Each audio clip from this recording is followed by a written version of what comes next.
الصلاة والسلام تفرميت لو كاتي جاء صار نزيق ولا حاز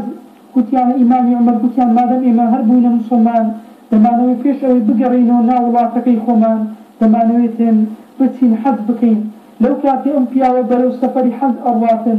لو إن دي طواف أكا لكاتي صرانوي لبيت دا فيها في فقير وهجار طواف أكاتن أوي إسلام جاوازي لنيوان رئيسيكو سلوك وزيكو باشايكو ملكيكو كسيشي هجار نيا هرميان بيك وعبادة كان لكن أدوة ناشودة بروجيبون همو خرشي بروجي دبي إن جاءو كسا وزير بي ياخد جزير بي دولمن بي هجار بي كزياوازي نيا مانج رمضان نيواني همو معنا وروها حد كردين همو كسي ديك بوي أو كسا هجارة في خوي لسل زلشي إحوان أو كسا دادني تلتكي توزيك أروات تلتكي توزيك دقريتن لو كانت أوتياوا سروك وزا أوتياوا بالصلاة دارا سورة دبيتم هتا وكو ديجري نستيكو ظليك لنا ودمو تداني انت صدقاتن تداني كدو تداني تقصينا كاتن أوتياوا لو كاتي دا برو لا إمام عمر دروا إمام عمر شيا خليفي مسلمانانا سركردي مسلمانا صدبيتن تولي خوي وبقريتو وتسوشي لدين إسلام دياوازيني لنيوان فقير وهجاري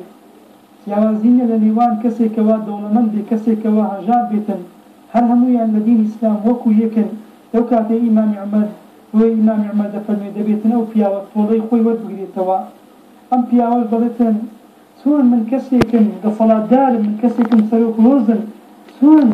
من دبيتن أو بياوة بوكسيكم اللي بداتو طولي خوي لمن بكاتوا دارتم الله دي الذين إسلام همو كسي وكو يكا ولكن من أمشو بيدي چلي دكموا بياني إن شاء الله في الظلم أو فيها وبلو شوين يخوي در الشو دمينين شو بنهيني قصدكات لنا الهوز يخوي ولو إما أعوى باشا بروي